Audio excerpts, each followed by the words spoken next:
অহা নিৰ্বাচনত মই বিচাৰোঁ যে অখিল গগৈয়ে যিটো ত্যাগ কৰিলে আৰু তেওঁ আহোম ল'ৰা হয়, ৰজাৰ তেজ তেওঁৰ গাত আছে। আহোমেই গোটেই অসমত 7 ৰাজ মাৰি 1 ৰাজ কৰিছিলে।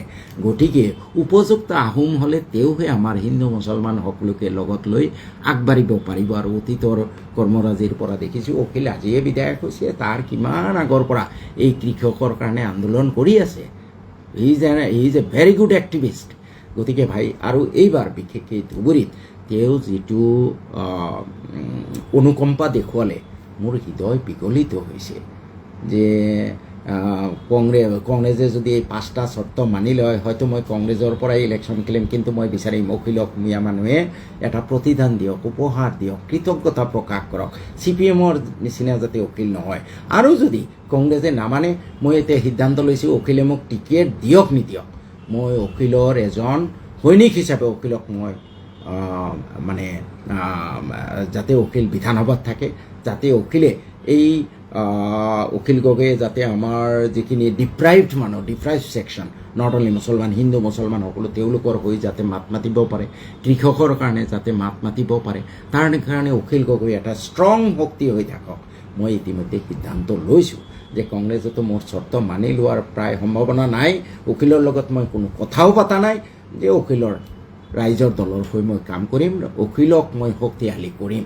এইটো মিয়াৰ বৰ্তমান দায়িত্ব, তেওঁৰ প্ৰতি কৃতজ্ঞতা প্ৰকাশ কৰা, অতীতৰ পৰা শিক্ষা লওক। CPM-ৰ দৰে আপোনালোকে তেওঁক ফ্ৰাষ্ট্ৰেটেড নকৰিব।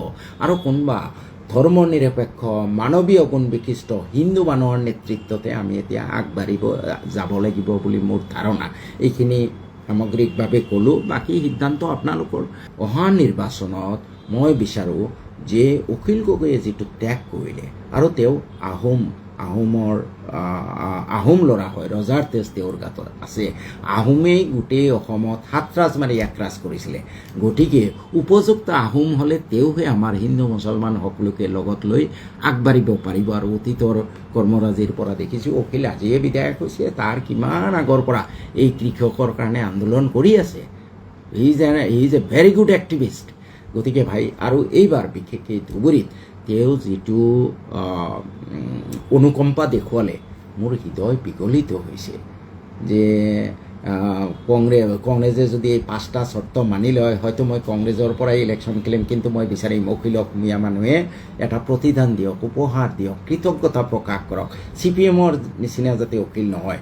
আৰু যদি কংগ্ৰেছে নামানে, মই এতিয়া সিদ্ধান্ত লৈছোঁ অখিলে মোক টিকেট দিয়ক নিদিয়ক, মই অখিলৰ এজন সৈনিক হিচাপে অখিলক মই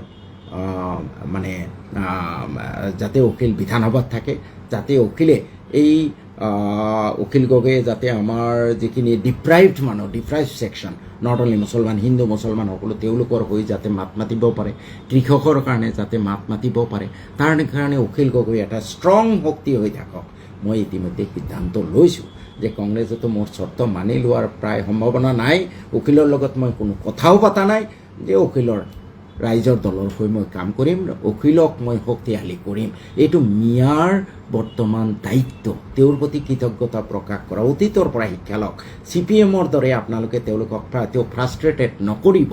আৰু কোনোবা ধৰ্ম নিৰপেক্ষ মানৱীয় গুণ বিশিষ্ট হিন্দু মানুহৰ নেতৃত্বতে আমি এতিয়া আগবাঢ়িব যাব লাগিব বুলি মোৰ ধাৰণা। এইখিনি সামগ্ৰিকভাৱে ক'লোঁ, বাকী সিদ্ধান্ত আপোনালোকৰ।